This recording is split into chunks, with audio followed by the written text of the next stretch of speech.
Peço a atenção de todos, por favor. Obrigada.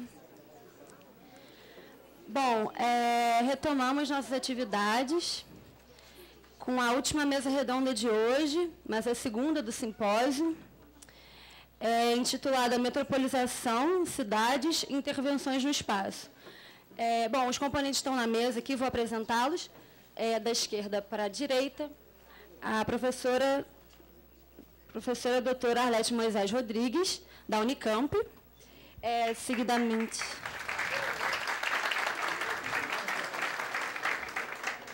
professor doutor José Bozaquiel da Silva, da Universidade Federal do Ceará.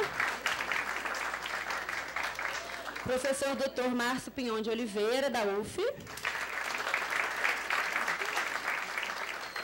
E o professor doutor Luciano Ximenes Aragão, da PUC da UERJ.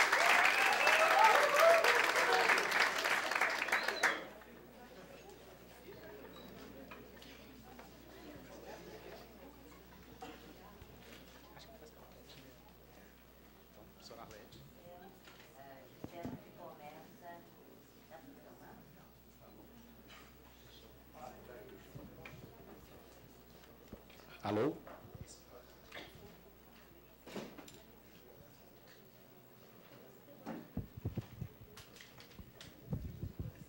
Está. Boa tarde a todos. Em primeiro lugar, eu quero, além de parabenizar os organizadores, agradecer em especial ao Álvaro e ao João pelo convite e dizer que está, como sempre, um ambiente extremamente agradável e fraterno para discutir as ideias, o que tem uma dimensão boa para discussão. E eu me sinto muito honrada de estar aqui presente, né? O tema, metropolização, cidades e intervenção no espaço, me levou a pensar o que eu poderia trazer aqui de uma questão para debate muito mais do que certezas, né? Lembrando um pouco, eu não assisti a palestra, a conferência da Sandra, mas de algumas questões que a Sandra colocou no primeiro simpósio, né, internacional, em que ela destacou que a metropolização é um processo que contém múltiplas dimensões e que é um processo socioespacial que metamorfoseia o território. E, pensando nisso, e no tema da mesa, eu pensei em apontar uma característica do processo, qual seja um tipo de intervenção no espaço realizada por múltiplos agentes sociais, sujeitos sociais, que provocam transformações nesse território.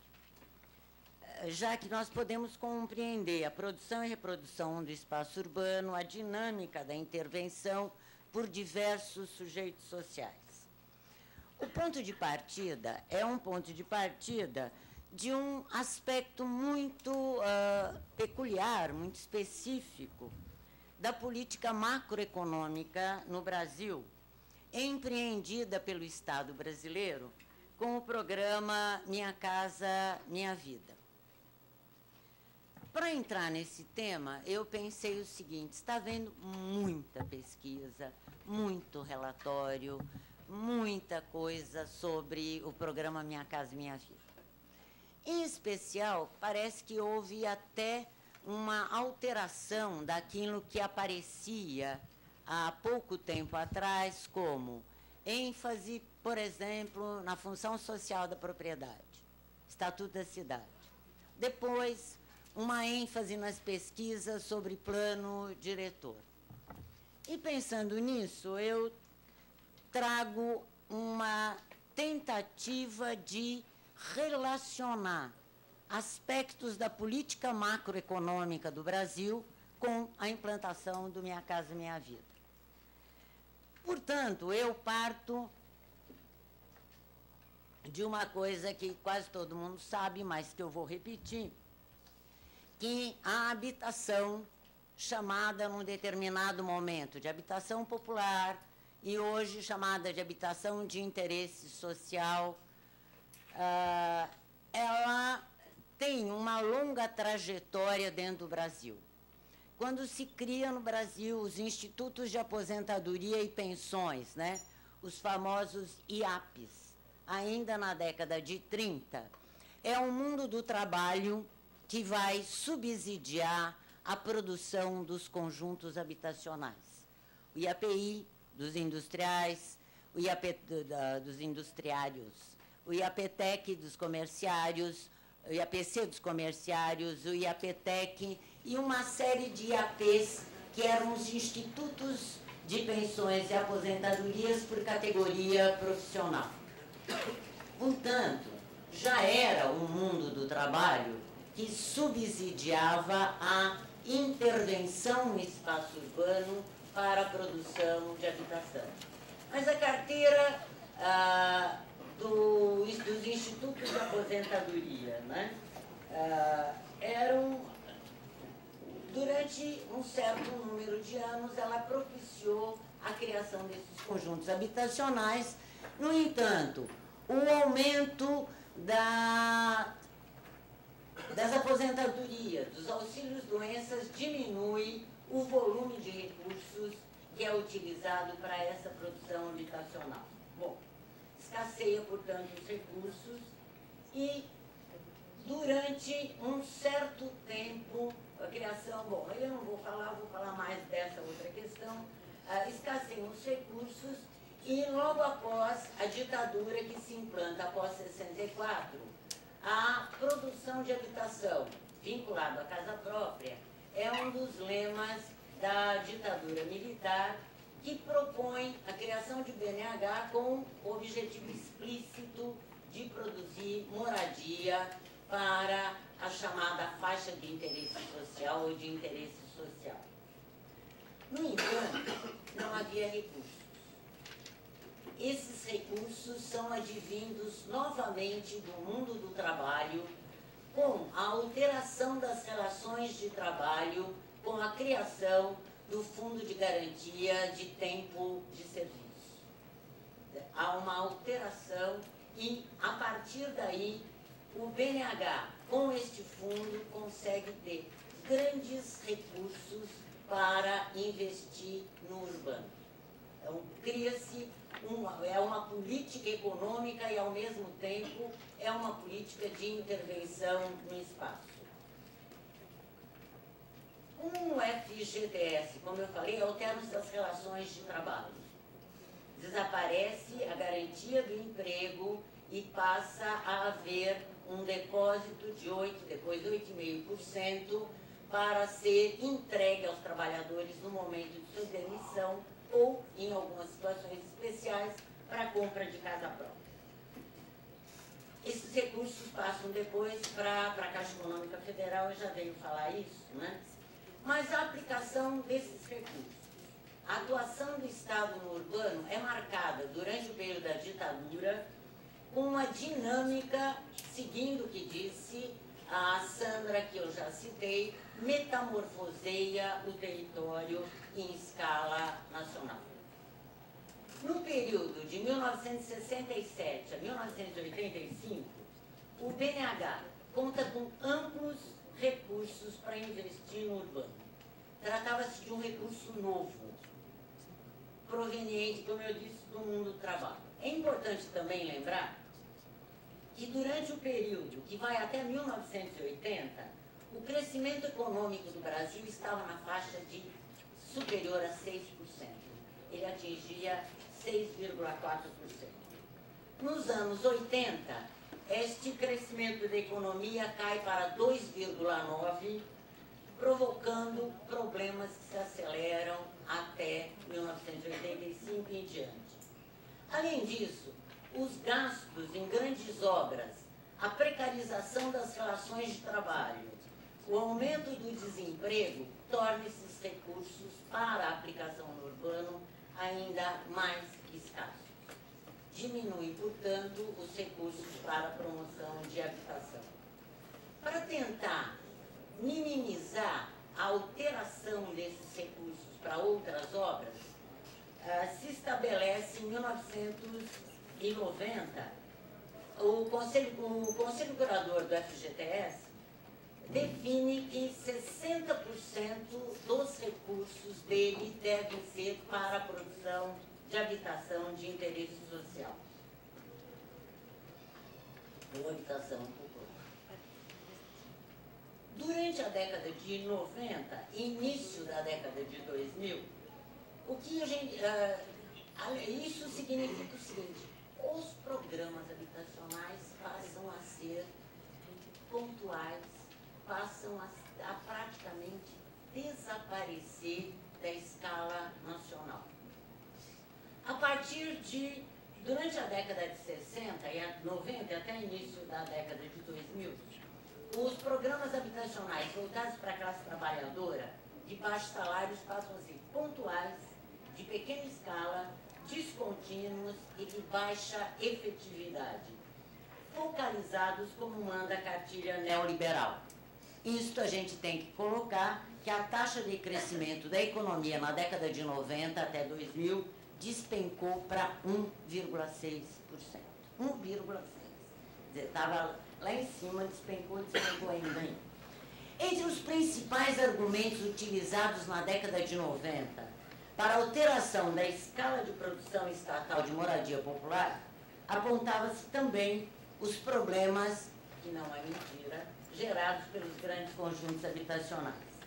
Mas a principal questão relacionava-se à falta de recursos, considerando o aumento do desemprego, a precarização das relações de trabalho que sangravam os recursos do FGTS. Se há desemprego, não há recolhimento. Se o salário é baixo, diminui o valor do depósito, não é?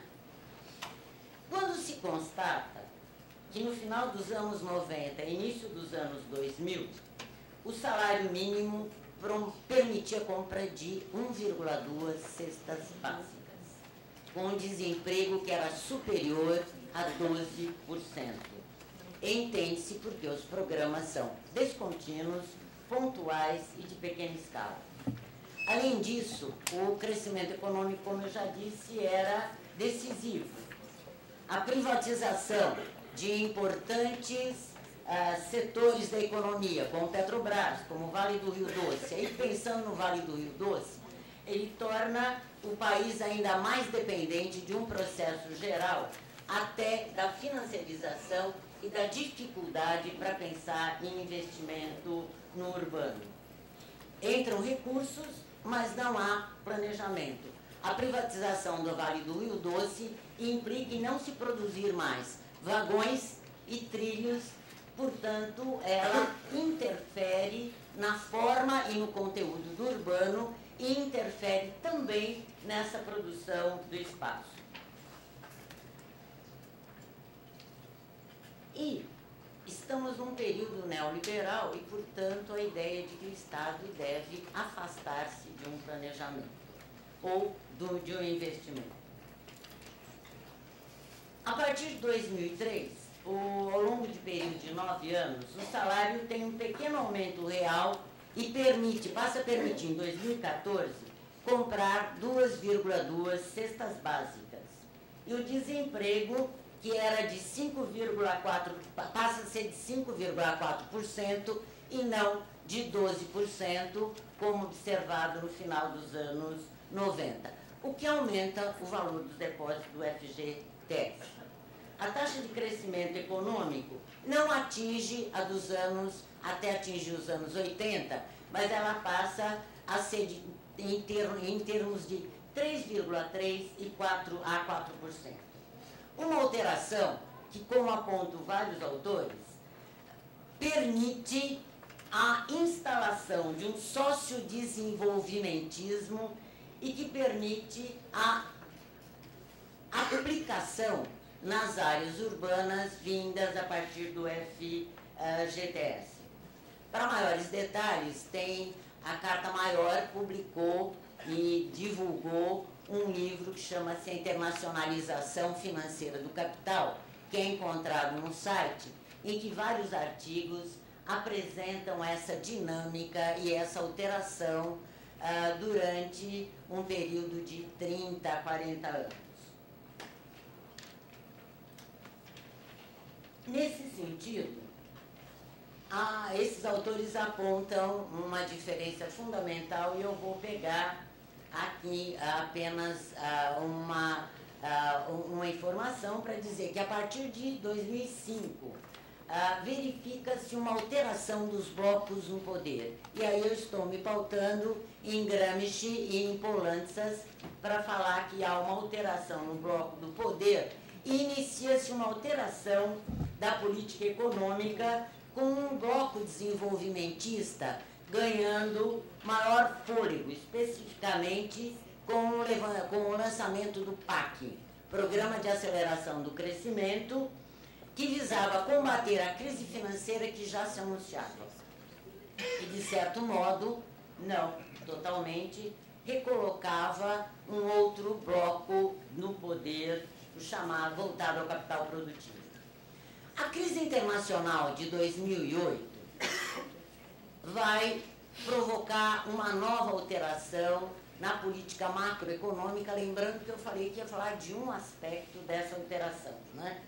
Com um conjunto de estímulos para a redução de juros, para a expansão do crédito de bancos públicos e do crédito habitacional para o programa Minha Casa Minha Vida, contornando, não resolvendo, a crise do sistema financeiro, que atinge principalmente os blocos do centro do poder capitalista.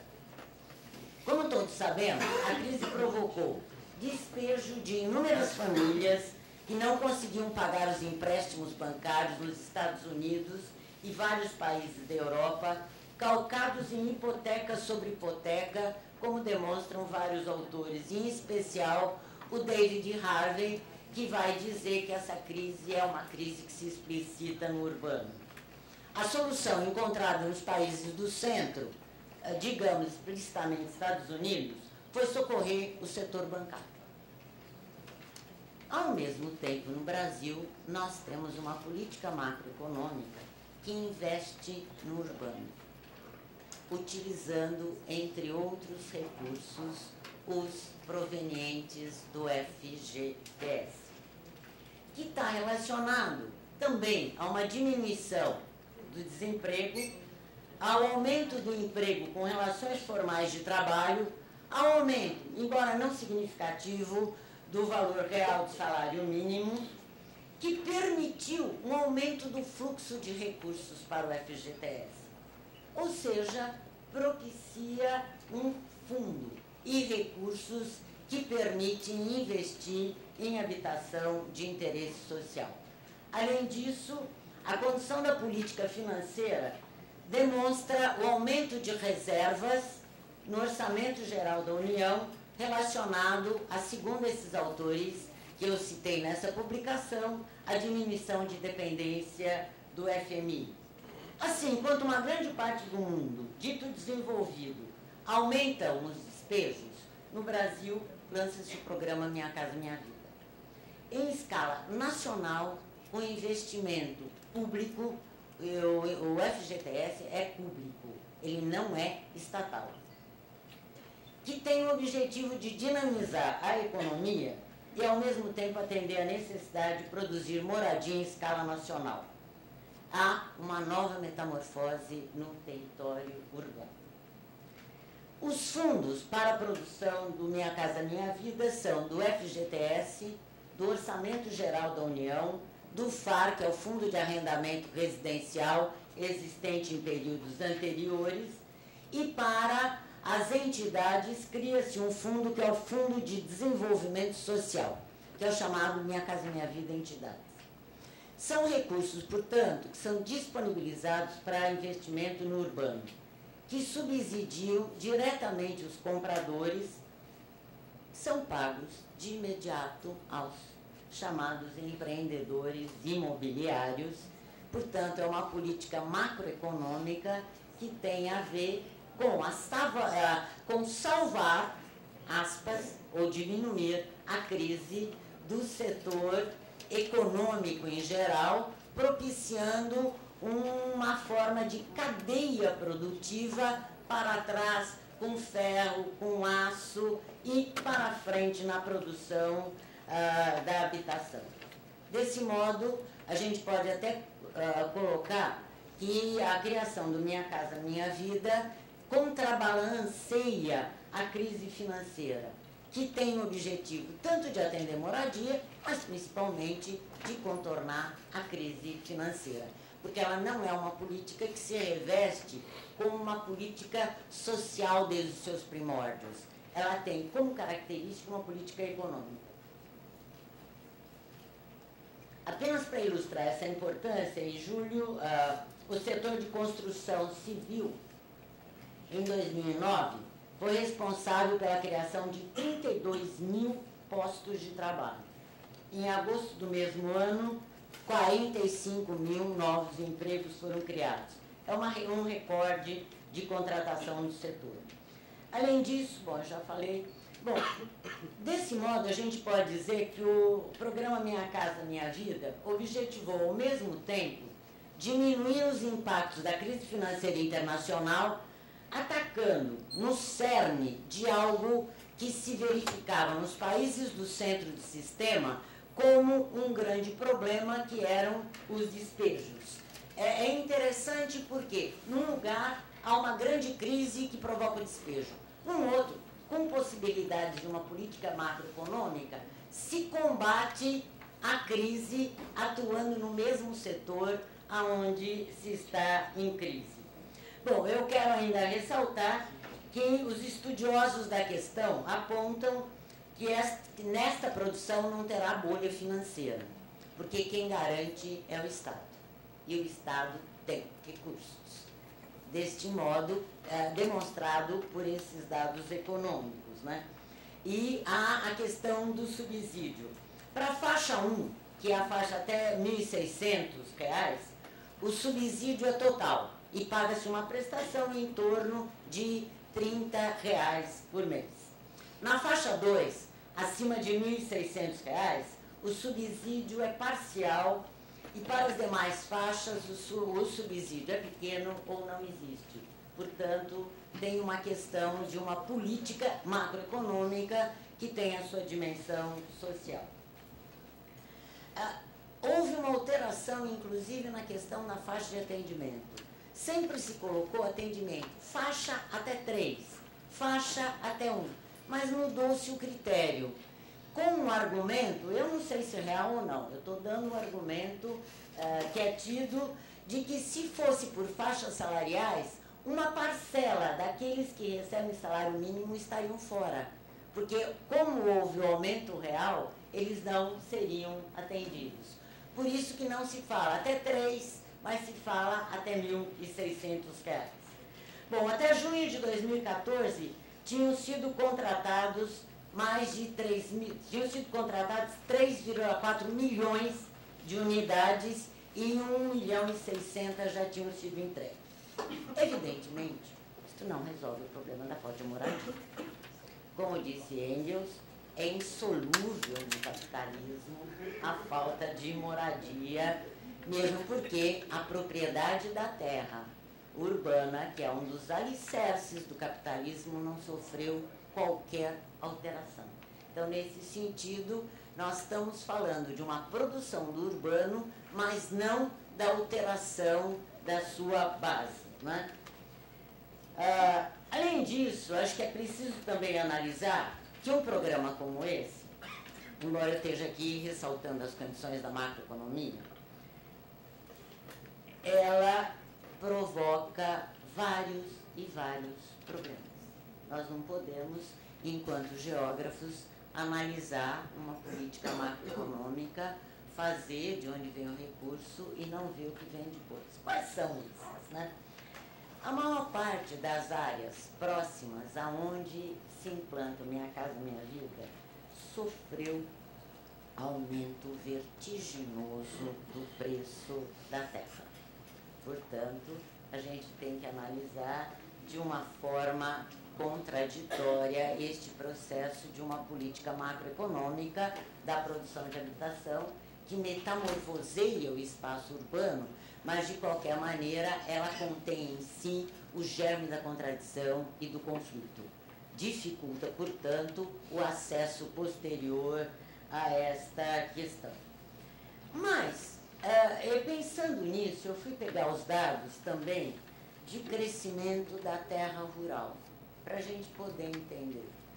No período de 2000 a 2010, segundo uma pesquisa realizada pelo Banco do Brasil, o preço da terra rural subiu mais de 300%.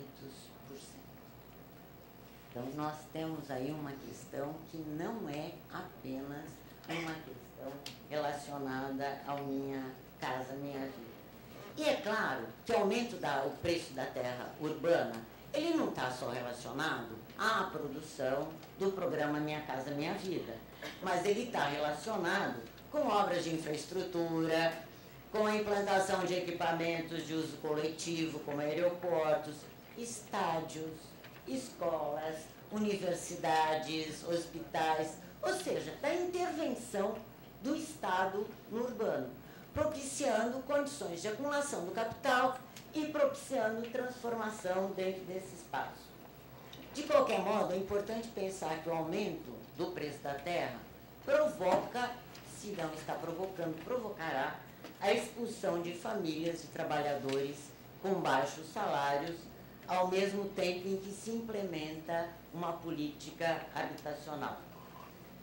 É também evidente, e isso os vários estudos demonstram, que a implantação de escala do Minha Casa Minha Vida tem se dado nas bordas do urbano, em áreas sem infraestrutura ou com infraestrutura precária.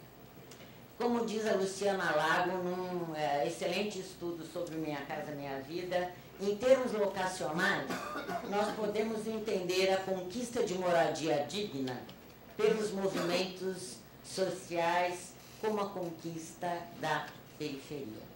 E apenas para apontar que o Jamie Houston, em Cidade Insurgente, ele chama também a atenção que quem transforma a periferia é a população que lá mora, com a sua atuação cotidiana, com as suas formas de organização que reivindicam melhorias urbanas, com a edificação cotidiana. Enfim, é a classe trabalhadora que vai transformar as regiões distantes em outras áreas que no processo, como foi mostrado aqui na palestra do Rogério, né, onde estão implantados, também serão incorporadas no mercado imobiliário. É isso que eu tinha a dizer para a gente debater depois.